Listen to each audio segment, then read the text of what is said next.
మన బందర్‌లో ఏమైనా అడ్డున్నా గూడా తీపిచ్చడం జరుగుతుంది. ఇక్కడ డ్రైనేజెస్ ఏయడం, కాలువలెయ్యి, రోడ్ల మీద ఫోకస్ చేయడం జరుగుతుంది. ఎలా అనిపిస్తుంది? గవర్నమెంట్ తీసుకున్న యాక్షన్ మీకెలా అనిపిస్తుంది? గవర్నమెంట్ అంతా బాగానే ఉందండి. బాగానే చేస్తున్నారు అభివృద్ధి అంతా. ఈ డ్రైనేజీలు అవి శుభ్రంగా చేసి ఎమ్మటే పనులు మొదలెట్టి చేస్తే మాలాంటి పేదవాళ్ళకి మంచి ఇదిగా ఉంటుంది అని. ఇప్పుడు ఎనకాల తవ్వుతున్నారు కదా! ఈ ఏరియా అంతా ఇదివరకు ఎలా ఉండేది బాబాయ్? ఇప్పుడు ఈ ఏరియాలో ఏమేస్తున్నారు? ఈ సరౌండింగ్‌లో అంటున్నారు. ఏరియాలు అంటే అండి అంతా బాగానే ఉంటుంది. బాగానే చేస్తున్నారు. డ్రైనేజీ ఏమి లేదండి ఇటువైపు. ఇప్పుడు కొత్తగా పెడుతున్నారా?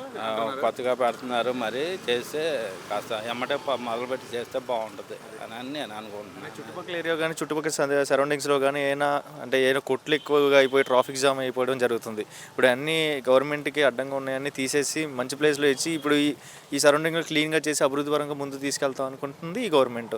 సో మంచి ఆలోచనే అంటారా చేస్తుంది ఈ గవర్నమెంట్? శుభ్రంగా ఎమ్మటే పనులన్నీ ఎమ్మటే మొదలుపెట్టి క్లీన్ చేసేసి శుభ్రంగా డ్రైనేజ్ ఏది పనులన్నీ శుభ్రంగా చేస్తే బాగానే ఉంటుంది. కొల్లు రవీంద్ర గారు బాగానే చేస్తున్నారు. బాగానే ఉంటుంది. ఇప్పుడు ఈ ప్రభుత్వం వచ్చిన తర్వాత మన బందర్లో రోడ్లు అనేది ఎలాగుంది బాబాయ్? అంటే ఏం చెప్తావు?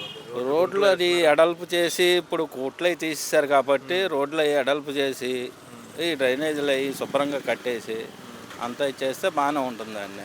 కొన్ని షాప్స్ పరంగా తీసేస్తున్నారు కదా, అంటే ఇలా తీసేసి ముందడుగులో అభివృద్ధి పరంగా ముందు తీసుకెళ్తున్నారంటారా ఈ షాప్స్ అన్ని తీయడం వల్ల? అంటే అభివృద్ధి పరంగా ముందుకే తీసుకెళ్తున్నారండి. షాపులు తీసినా అభివృద్ధి పరంగా ముందుకే తీసుకెళ్తున్నారు. బాగానే ఉంటుంది.